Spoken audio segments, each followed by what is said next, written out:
Bonjour à tous, j'espère que vous allez excellemment bien. Aujourd'hui, on se retrouve pour parler Formule 1, pour faire le débrief du Grand Prix du Mexique sur le circuit des frères Rodriguez.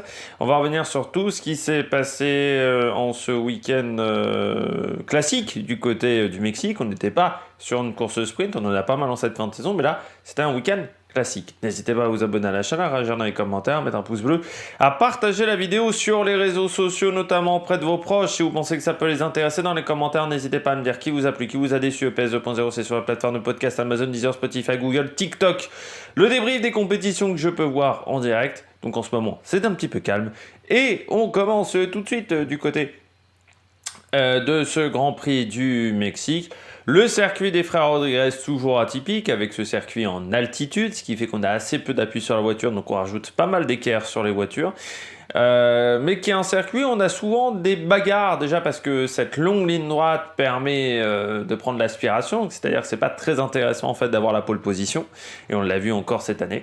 Et c'est peut-être même un circuit où il faudrait peut-être tenter de faire une course sprint au Mexique. Je crois pas que c'est déjà eu lieu de course sprint au Mexique, au lieu de le faire à Austin. Et puis un circuit où on a toujours une grosse ambiance avec ce stadium, toute cette portion qui est extrêmement lente. Et puis ces 3-4 courbes là où s'est écrasée la voiture de Magnussen, des courbes en appui, on est quasiment à fond. Donc non, c'est un circuit qui est assez intéressant et qui propose quelque chose de différent de ce qu'on a l'habitude d'avoir sur la saison. Donc c'est vraiment un circuit sympa avec toute cette portion du stadium, ce dernier virage qui est vraiment pas évident à prendre. Donc non, c'est un circuit très intéressant. Et c'est pour ça qu'on a eu une belle course du côté du Mexique. Alors certes, Verstappen a encore gagné, mais on a eu une belle bagarre, déjà parce que Verstappen en qualif, il n'était pas si bien que ça. Sauf qu'il a réussi à profiter de l'incident Leclerc-Pérez pour s'en sortir, mais qu'ensuite on a tenté des stratégies différentes aussi, avec un Verstappen qui a fait son premier arrêt bien plus tôt que ce qu'a fait Hamilton et ce qu'ont fait Hamilton et Leclerc. Donc voilà, on a eu des stratégies différentes et moi j'ai pris du plaisir à regarder cette course. C'est une belle bagarre entre Hamilton et Leclerc. Il y a eu des beaux dépassements aussi.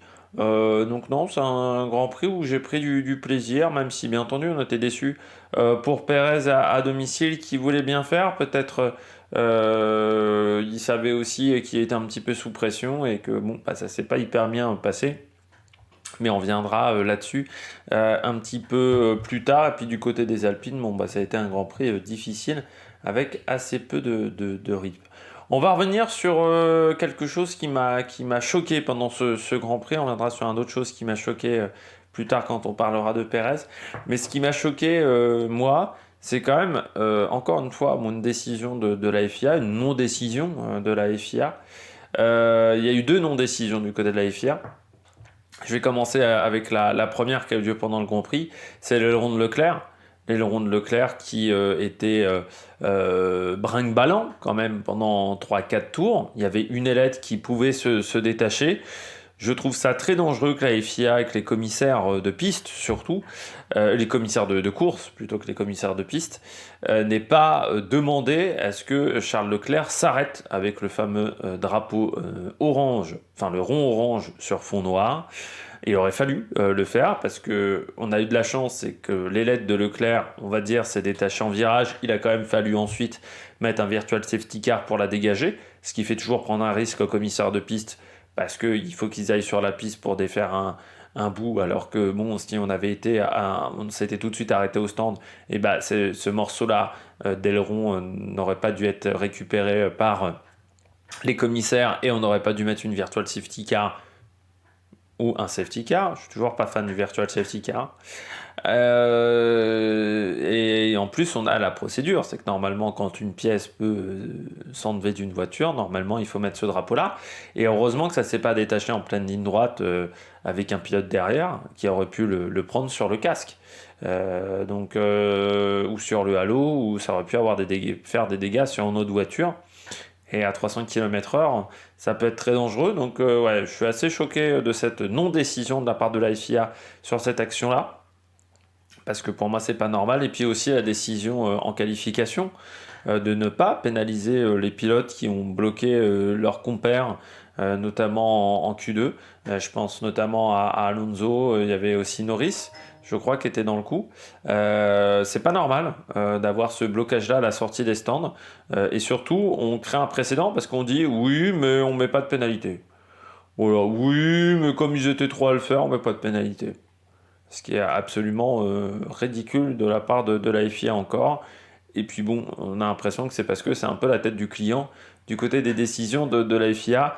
Et ça, c'est un petit peu fatigant à force, ce manque de cohérence dans les décisions de la FIA. Il y a un règlement, ça serait bien de l'appliquer de temps en temps, surtout que là, ils ne doivent pas le faire. On ne doit pas faire ça. Bloquer les pilotes à la sortie des stands, enfin c'est dangereux parce que s'il y a un pilote qui est énervé et qui décide de dépasser, alors certes il n'a pas le droit, mais bon, dans ce genre de situation il aurait pu le faire, et bah vous avez du monde dans une voie des stands, donc ça peut être très très très dangereux. Donc normalement on bloque pas à la sortie des stands. Voilà, donc je trouve cette non-décision là aussi de la FIA un peu énervante. On passe à la note du Grand Prix. J'ai mis 12 sur 20. Alors certes, on n'a pas eu de surprise sur le vainqueur. Encore une fois Verstappen. Bon, j'ai envie de dire que c'est le cas depuis le début de saison. Encore une Red Bull et Verstappen. Mais on a eu des différences de stratégie. Ça j'ai bien aimé. Ça m'a rappelé un petit peu les Grands Prix de la Sienne quand il y avait les arrêts au stand et l'essence. Et qu'on comprenait les stratégies des équipes et qu'on se disait oh 2 arrêts, 3 arrêts, on ne sait pas trop. Avec dans les années 2000, moi j'aimais bien les arrêts au stand avec l'essence parce que ça permettait vraiment d'avoir des grosses différences stratégiques et ça n'empêchait pas d'avoir des bagarres quand même au niveau du peloton. Alors certes on en avait moins qu'à l'époque, je dirais 2008, à partir de 2007 et encore on avait encore les arrêts à essence, mais 2009 par exemple il n'y a plus. Je sais plus si il y a encore l'essence en 2009. Non, il n'y a plus l'essence. En 2009, on avait aussi des belles bagarres, 2009-2010, mais ouais, moi j'aimais bien ça. Et puis on a eu aussi des belles bagarres en piste, et ça c'est, je pense, le fait est qu'en altitude, on a peut-être un peu moins ce phénomène d'air sale qu'au niveau zéro. Parce que j'ai trouvé que les voitures arrivaient un peu mieux à suivre, c'est-à-dire que là, il fallait, quand tu étais à 5 dixièmes, tu n'avais pas trop de difficultés à suivre ton adversaire. Quand tu étais vraiment collé, ce qui a été le cas à un moment, Hamilton, il est en bagarre avec une McLaren, et avec Ricciardo, surtout, il a du mal à dépasser Ricciardo, Hamilton, parce que le train arrière a tendance à se dérober. Mais il avait arrivé quand même à rester à 5-6 dixièmes, ce qui sur d'autres pistes est extrêmement compliqué d'être à ce niveau-là. Donc je pense que le fait qu'on ait de l'altitude gêne moins l'air sale. Bon, on regarde tout de suite le bilan des Bleus. Du côté du bilan des Bleus, c'est un week-end compliqué encore pour Alpine. Je m'attendais pas à un grand week-end facile pour Alpine, tout simplement à cause de ce déficit de vitesse de pointe. Et on sait qu'au Mexique, avoir un déficit de vitesse de pointe, c'est un petit peu problématique. Pourtant, c'est une piste qui leur réussissait bien. Je pense que c'est l'un des premiers circuits où ils ont été très performants, Renault, je crois dès 2018. Je crois dès la première édition, ils arrivent à être performants. Je me souviens de 2 pilotes dans le top 5 à un moment de la course, donc ça arrivait à être performant sur ce circuit. Mais là, du côté d'Alpine, on avait un gros déficit moteur. Ça se voit notamment avec Gasly ou avec Ocon qui n'arrivaient pas à dépasser la Haas. Ils ont eu énormément de mal à dépasser les Haas. Dans cette course, ils étaient vraiment bloqués, ils n'avaient pas de vitesse de pointe. Donc, sur un circuit où la principale zone de dépassement, c'est après des zones de DRS et donc des zones où il faut avoir une grosse vitesse de pointe, autant dire que là, pour Alpine, c'était compliqué. Puis pas beaucoup de rythme de course. Alors, on a tenté un coup avec Ocon, ça a payé en fin de Grand Prix de lui mettre les hard. Mais en début de course, il avait vraiment aucun rythme, Ocon. Là, je regardais ses temps en tout début de Grand Prix, je me disais, waouh, ça va être long parce que s'il n'y a pas je me disais, s'il n'y a pas de safety car, s'il n'y a pas, à un moment la course où il se passe beaucoup de safety car, je me disais, il va pas s'en sortir, Coco. Et heureusement, le safety car l'a un peu aidé, le drapeau rouge aussi. Mais bon, le rythme était quand même pas dingue. Pour Pierre Gasly, c'était aussi compliqué, quoi, hein. En termes de rythme de course, on voyait qu'il pouvait vraiment faire aucun dépassement. Il n'y avait aucune possibilité de faire de dépassement. Et on sent que ce week-end, ça commence à peser sur les pilotes, quoi. C'est-à-dire que bon, la saison est longue, hein, aussi, et c'est vrai que quand tu performes pas sur 22-23 courses, c'est plus compliqué à gérer que quand tu performes pas sur 16 courses. Mais là, on sent que chez Alpine, ça commence vraiment à les agacer, et qu'il va falloir vraiment retrouver du rythme pour l'année prochaine. Parce que Ocon, on parle de lui chez Audi, on ne sait pas trop où en est le projet Audi, mais forcément, ça commence à discuter parce que Ocon, je crois que son contrat, c'est en 2024, je crois qu'il s'arrête, Esteban Ocon. C'est un pilote quand même qui est intéressant.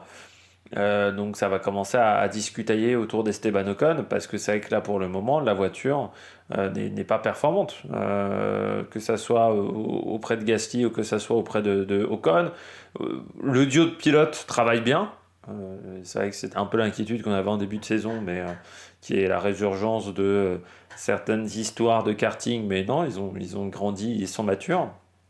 Le problème, c'est qu'ils peuvent absolument pas se bagarrer à la régulière, je dirais, pour le podium.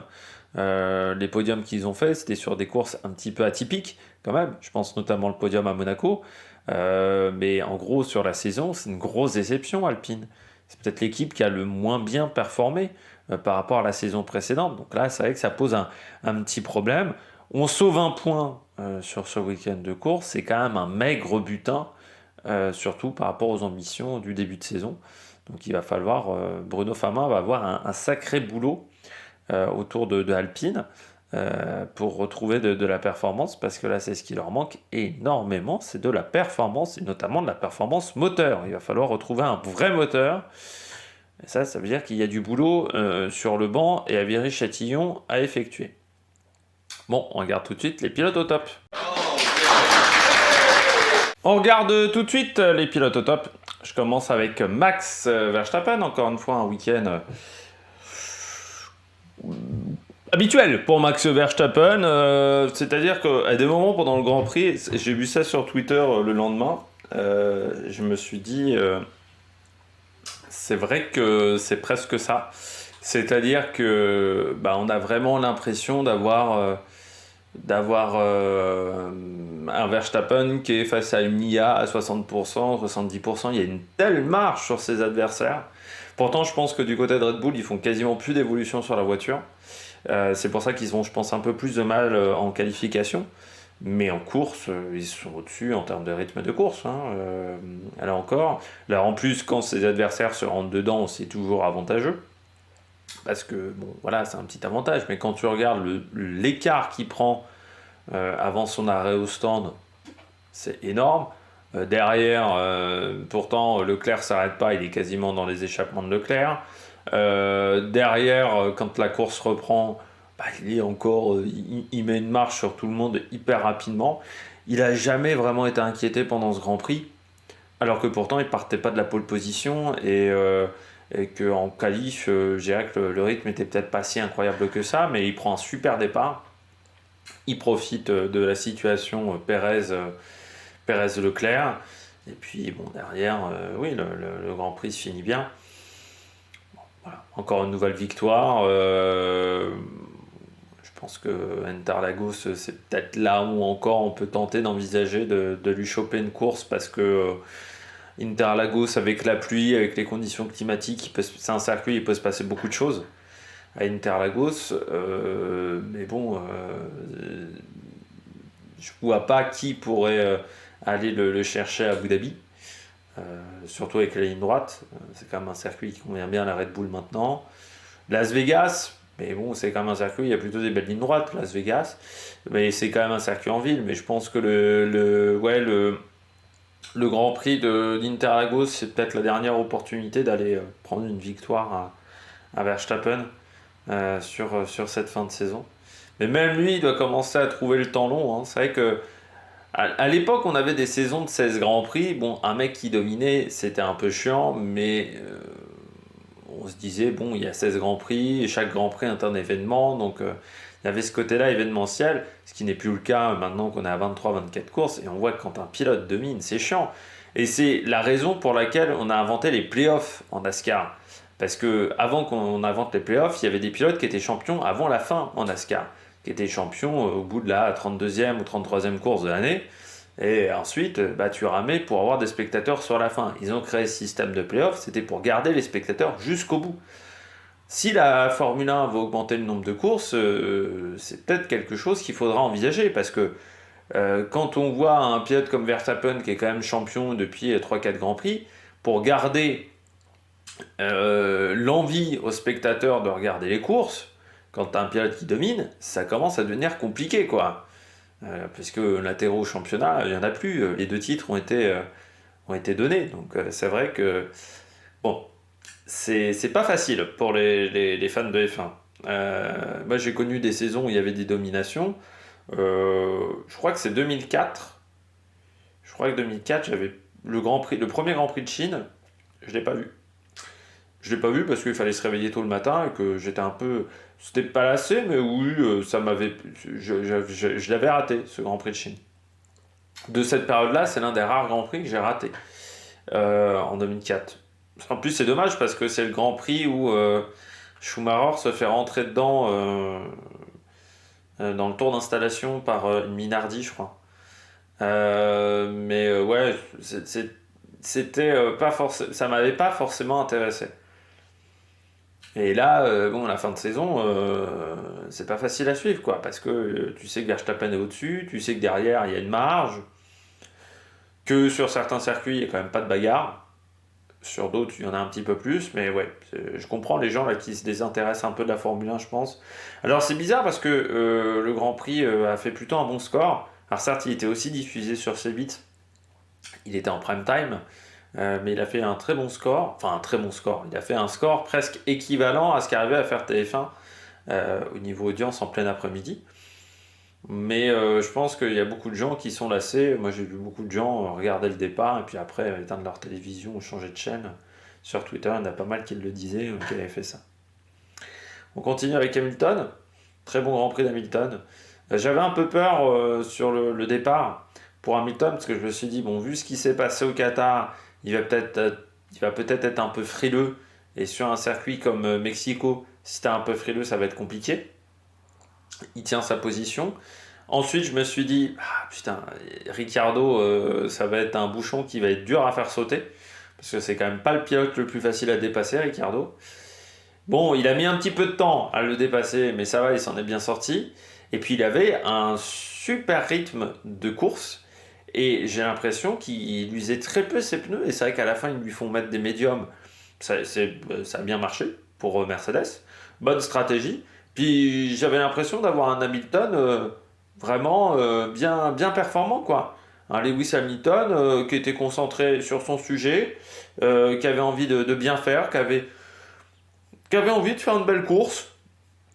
Il domine Russell quand même pendant le week-end, hein, ce qui est jamais évident. Et je pense que c'est l'un des week-ends où Russell a eu le plus gros écart de performance avec Hamilton à la régulière. Donc c'est pas que la voiture qui était performante, c'était vraiment Lewis.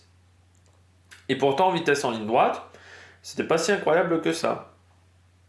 Donc non, plutôt bien. On verra ce que ça donne du côté d'Interlagos, parce que c'est un circuit qui lui a plutôt réussi ces dernières années du côté du Brésil, où il avait souvent un bon rythme, alors pas toujours des bons grands prix, mais souvent un bon rythme. Donc on va voir ce que ça va donner. Mais c'est vrai que pour Lewis Hamilton, non, c'est un bon week-end de course. Et ça lui a permis de retrouver la confiance. Puis on voit que maintenant c'est un vieux de la vieille. Quand tu vois son débrief de l'action de Perez, bon, voilà, où il dit il a fait la même chose que moi au Qatar. Il a maintenant un recul. C'est un pilote qui a énormément progressé quand tu vois le Lewis Hamilton de 2007 par rapport au Lewis Hamilton actuel. C'est plus du tout le même pilote. Et je crois que c'est l'un des pilotes qui a le plus évolué au cours de sa carrière. C'est-à-dire qu'un Button, je pense à un Alonso par exemple, même un Schumacher, n'ont pas autant évolué, je pense, que Hamilton dans sa manière de piloter, dans sa manière d'appréhender les week-ends de course. Moi, je suis assez. Enfin voilà, quand tu regardes même le Lewis Hamilton de l'époque McLaren par rapport au Lewis Hamilton de l'époque Mercedes, et de la première partie de la période Mercedes à l'après Nico Rosberg, c'est quand même un pilote qui a énormément progressé en termes de maturité, a énormément évolué dans sa manière de piloter, dans sa manière de gérer les grands prix. Et c'est vrai que moi j'ai connu les débuts d'Hamilton, c'était quand même un pilote foufou, et puis un pilote qui avait un peu un ego mal placé. Il a toujours l'ego, mais quand même plus intelligemment placé. Et il est beaucoup plus intelligent dans sa manière de gérer les grands prix. Et puis avant, il avait quand même un peu du mal à gérer ce côté people et ce côté sportif.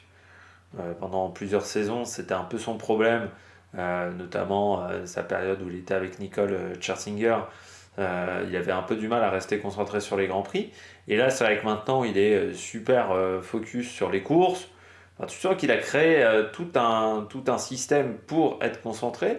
J'avais un peu peur en plus qu'en perdant sa physio, Angela Cullen, ça serait compliqué pour Hamilton.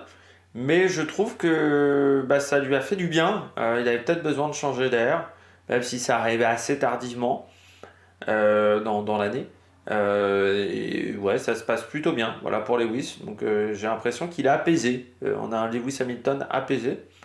Et bon, c'est intéressant. Si Mercedes arrive à fabriquer une bonne voiture pour l'année prochaine, ça peut peut-être permettre à Lewis d'aller titiller un peu plus près Max Verstappen. Je continue avec Ferrari, mais en fait le moteur Ferrari, plus particulièrement au top. Alors certes, Ferrari a fait un bon week-end, 3 et 4, avec un Charles Leclerc qui est performant, première ligne sur la grille de départ, mais je considère que le moteur Ferrari a bien progressé quand même, parce que on avait 4 moteurs Ferrari en Q3. Je rappelle qu'il y avait les 2 Alfa Romeo qui ont ensuite eu un Grand Prix beaucoup plus difficile. On avait les Haas également qui étaient plutôt performantes en ligne droite. Les Alpines se sont cassés les dents sur les Haas. Et il y a d'autres pilotes qui ont eu du mal à dépasser les Haas. Donc je trouve que vraiment on a fait des progrès chez Ferrari au cours de la saison. Ils finissent bien l'année. Parce qu'il y a des grands prix quand même où ils avaient vraiment du mal à être performants. Et je trouve qu'ils finissent bien l'année. Alors est-ce que c'est le travail qu'a effectué Fred Vasseur pour restructurer un petit peu l'équipe qui commence à porter ses fruits avec des nouvelles méthodes de travail? Mais c'est vrai que cette année ils se sont assez peu plantés sur les arrêts au stand. On les a sentis assez souvent concentrés, alors même si parfois ils ont fait des erreurs stratégiques, ça c'est encore leur péché mignon, et leur communication avec leurs pilotes est encore un petit peu compliquée en course. C'est un travail sur lequel ils doivent vraiment progresser, parce que vraiment leur communication, leur manière de gérer la communication chez Ferrari est assez désastreuse. Mais on voit quand même que le moteur a fait des progrès, que la voiture a fait des progrès du côté du team Ferrari. Non, je trouve que ça montre quand même des choses très intéressantes pour le futur. En sachant qu'en plus, ils auront Alfa Romeo, mais que la situation avec Alfa Romeo va être un petit peu différente. Et puis au bout d'un moment, ils vont plus avoir Alfa Romeo à gérer aussi. Il y aura peut-être plus de moyens sur le projet Ferrari, de moyens financiers. Mais je trouve que voilà, il y a eu des beaux progrès du côté de Ferrari au cours de saison. Certes, ils ont encore du mal au rythme de course, c'est un petit peu leur difficulté. Ils ont un très bon rythme qualif, un peu moins en rythme de course, mais ils enchaînent quand même les pôles positions. Non, c'est pas mal ce que fait Ferrari en ce moment. Donc on va voir ce que ça va donner. Et puis on voit qu'il y a peu de tension quand même il y a eu une grosse période de tension entre Leclerc et Sainz. Là aussi, ça s'est un petit peu apaisé. Donc ça, c'est plutôt pas mal. Donc on va voir ce que ça va donner sur les courses à venir. Mais je trouve qu'ils finissent bien l'année. Donc c'est peut-être intéressant pour le futur. Après, peut-être que l'écart s'est réduit avec Verstappen en qualif. Peut-être aussi parce que Red Bull, ils n'ont plus les moyens de faire évoluer leur voiture. Je termine avec Ricciardo. Très bon week-end pour Ricciardo. Et il tombe au bon moment. Il tombe au bon moment, pourquoi ? Parce que Ricciardo, il est revenu de blessure. Jusqu'à maintenant, Ricciardo, il n'avait pas fait grand-chose sur son retour en Formule 1. Les performances avec Tsunoda étaient certes très proches, mais il ne dominait pas Tsunoda. Il n'avait pas marqué de points en plus. Donc, c'était un petit peu particulier le retour de Daniel Ricciardo. Moi, je disais que ça serait bien qu'il y ait des résultats, parce qu'en plus, avec un Lawson qui a été performant, c'est vrai que c'était pas forcément évident pour lui. Là, il l'a fait au bon moment. Super qualif, parce que l'AlphaTauri, c'est quand même une bouse, il faut bien le dire. Il se qualifie 4e, il fout Noto la Tsunoda en qualif.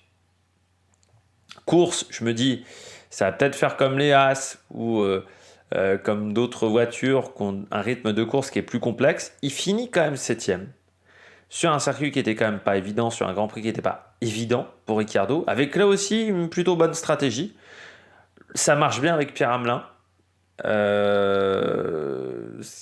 Ce qui montre quand même qu'il devait y avoir un problème avec Nick De Vries, parce que j'ai pas le sentiment que Pierre Hamelin avait la même relation avec Ricciardo. Là, ça se passe très très bien. En même temps, Pierre Hamelin, ça se passait bien avec Gasly aussi. Et je pense que Ricciardo et Gasly sont un peu similaires dans la manière d'être. Je pense que c'est pour ça que ça se passe bien.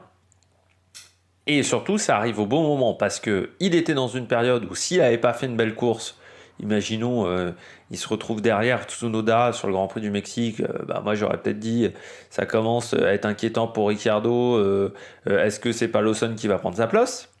Ça arrive au bon moment parce que Perez en plus abandonne et fait une bêtise.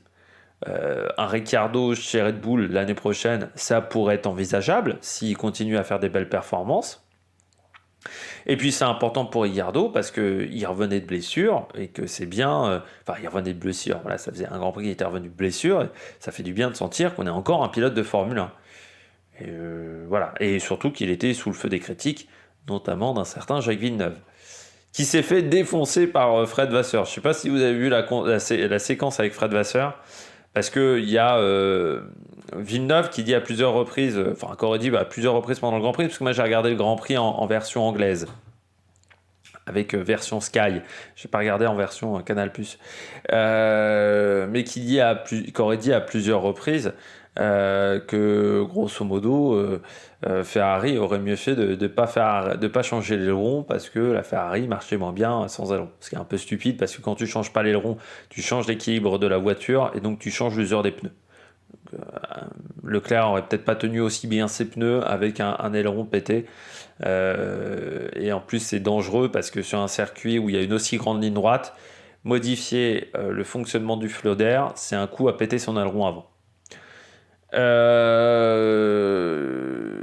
Et donc c'est Loïc Duval qui interroge Fred Vasseur et qui lui dit, Jacques Villeneuve a même dit est-ce qu'il aurait peut-être fallu changer l'aileron avant? T'as Fred Vasseur qui fait: j'aime bien la vie des pilotes d'endurance. Le tacle à la gorge, comme il sait le faire, Fred Vasseur, le tacle bien sévère. Là, je pense que Villeneuve, celle-là, il s'en souviendra. Et Ricciardo, oui, il était un peu sous le feu de critiques de certaines personnes, et il a répondu totalement aux critiques de certaines personnes qui pensaient que c'était juste un pilote qui faisait des pubs. Donc non, mais je suis content. Après, je suis content parce que Ricciardo, ça reste un pilote sympathique. Moi, je trouve que c'est un pilote qui fait du bien à la Formule 1. Qui est un pilote qui est assez différent. C'est un pilote qui vient pas d'un milieu aisé, Ricciardo. C'est-à-dire que ses parents ont des moutons, ils font de la laine, donc il s'étondent des moutons, Ricciardo. J'avais vu un documentaire sur Daniel Ricciardo.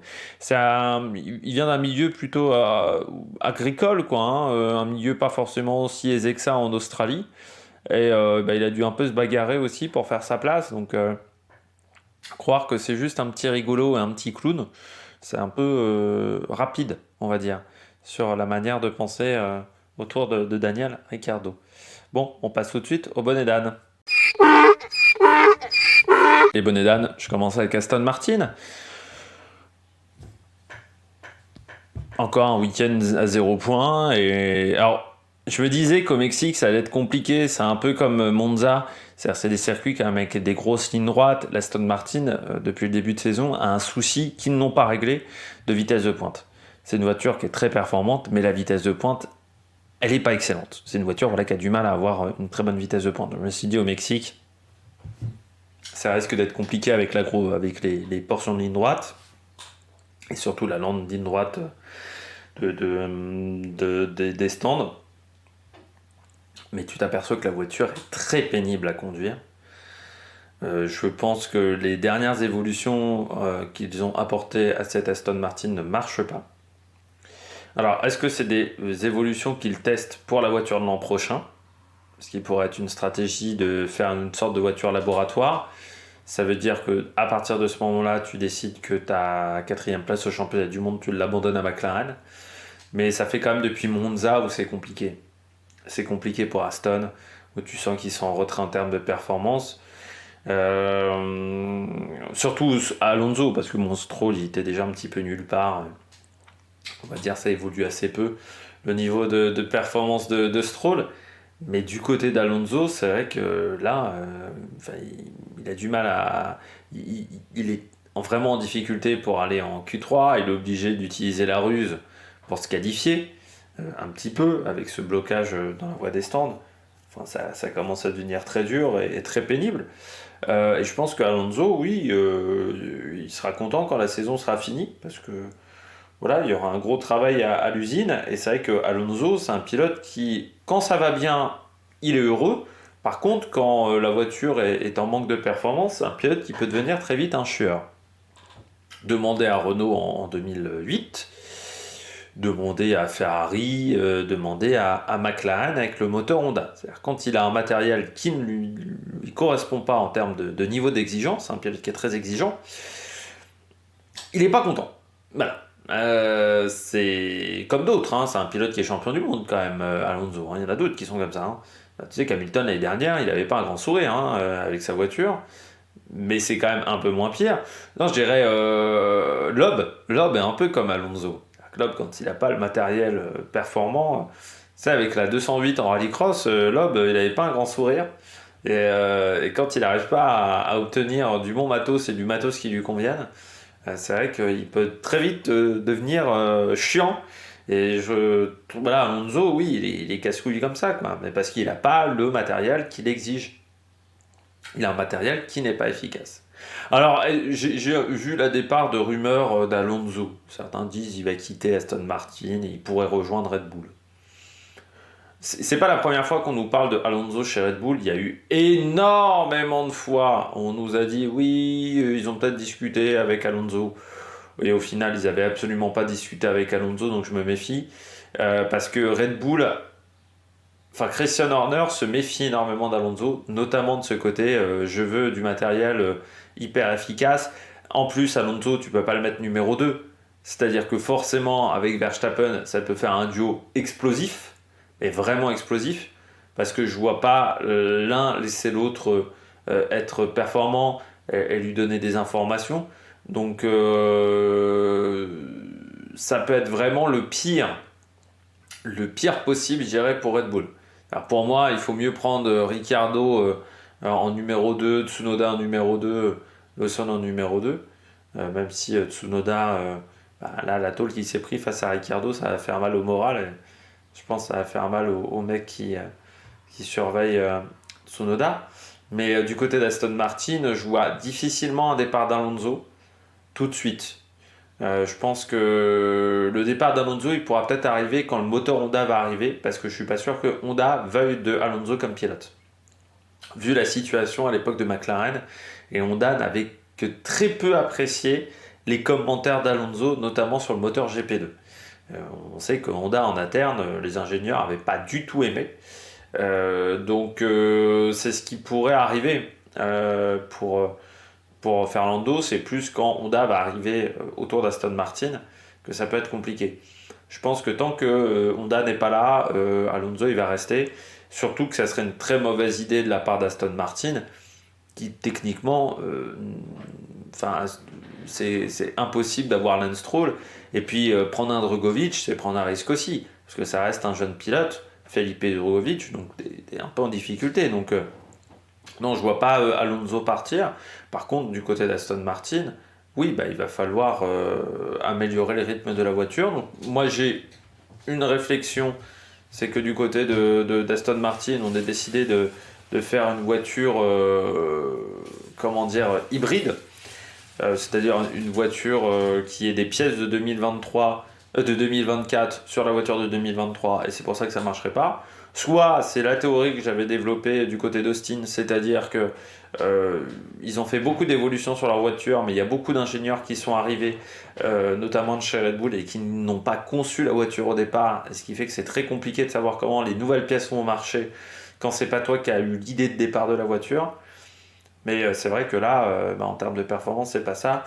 Mais je pense pas que Fernando Alonso soit lassé. Déjà parce que Alonso, il a quand même résisté 2 ans chez Alpine. Et au départ, chez Alpine, ça avait démarré bien plus bas qu'avec Aston Martin. La première saison chez Alpine a été dure quand même pour Fernando. Et chez McLaren, il a quand même résisté très longtemps, alors qu'il aurait pu se barrer dès la première année. Hein. Donc je pense pas qu'il se barre tout de suite, Fernando. Je pense qu'il ira à la fin du contrat. Voilà. Et après, du côté d'Lance Stroll, on nous dit peut-être que Papa Stroll, que Lawson Stroll, que Lawrence Stroll, pardon, serait vendeur des parts d'Aston Martin. Là, j'y crois moyen aussi. Mais bon, c'est sûr que si Papa Stroll n'était plus actionnaire du côté d'Aston Martin, Fiston Stroll, il quitte Aston Martin. Hein. Donc voilà, aujourd'hui, c'est l'un des derniers pilotes payants et on prendrait Drugovich à la place. Je pense chez Aston Martin. Je ne les vois pas prendre pour cher. Je ne les vois pas piquer pour cher à Alfa Romeo. Donc je pense qu'il prendrait Drugovich, qui est quand même aussi champion de F2. Hein, faut le rappeler. On passe à Pérez. Pérez, il avait envie de bien faire. Il avait envie de bien faire pour plusieurs raisons. Déjà parce qu'il est sous pression, parce que c'est son Grand Prix à domicile. Et je pense aussi que l'ouragan d'Acapulco, j'ai même été choqué parce qu'on avait l'impression sur ce week-end-là de course que tout le monde s'en foutait de l'ouragan qui s'est déroulé pourtant à 500 km de là, du côté d'Acapulco. Mais bon, c'est pas la première fois avec le Grand Prix du Mexique, parce que je me souviens qu'une année, il y avait eu un tremblement de terre à Mexico, genre 10 jours avant le Grand Prix, et qu'on avait fait quand même le Grand Prix, que ça avait posé aucun problème aux pilotes sur place, alors que bon, sur certaines autres courses, ça posait problème. Bon, c'est surtout que, encore une fois, un Grand Prix de Formule 1, ça occupe pas mal de services en termes de policiers, en termes de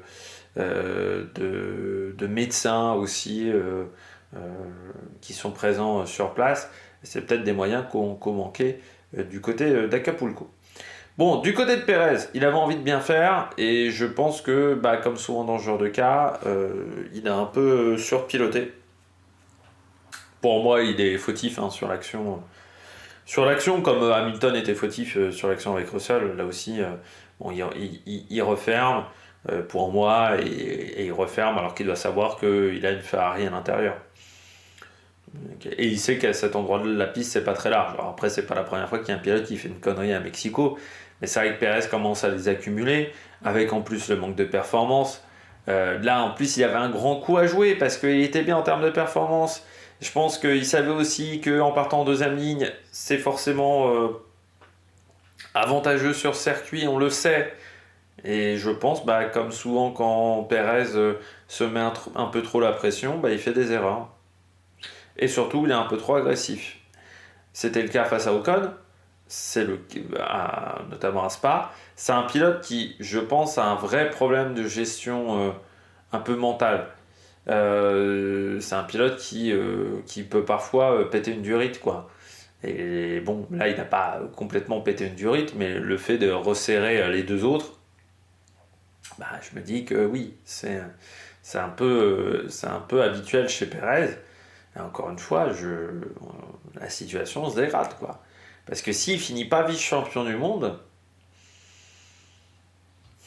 je pense que chez Red Bull, ils vont un peu tirer la gueule quand même. Hein. Parce qu'ils aimeraient bien faire 1-2 au championnat du monde. Et là, pour le moment, Hamilton se rapproche. Interlagos, vu la dose de conneries qu'il réalise en ce moment, c'est un circuit où faut pas faire de conneries. Donc s'il accumule les conneries, ça risque d'être compliqué. C'est pas un circuit en plus où il a été si performant que ça, Interlagos. Du souvenir à l'époque de Racing Point et tout ça, il n'était pas super bon, je crois, Interlagos. C'est peut-être pas son circuit favori. Et puis là, c'est sûr que c'était triste pour tous les fans du Mexicain, mais bon, en ce moment, il n'est pas dedans et ça commence à être difficile à le sauver. Alors, maintenant, je pense que celui qui prendrait sa place, ça serait Ricciardo. Et avec peut-être Lawson chez AlphaTauri, mais ça reste encore difficile à dire parce que Lawson, je pense qu'ils vont tenter de leur foutre en Super Formule 1. Je pense que ça va être la décision de Red Bull.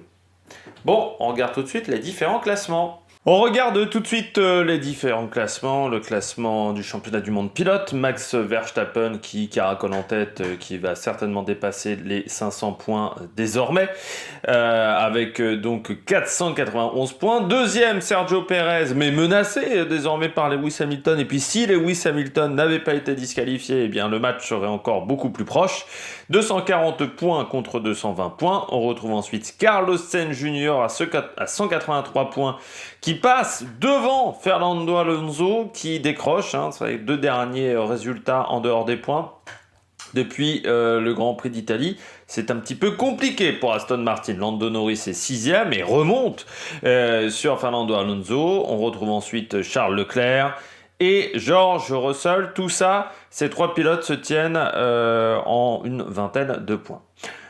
Oscar Piastri, 9e, devant Pierre Gasly. On retrouve ensuite Lance Stroll, Esteban Ocon, avec Alexander Albon, qui est 13e.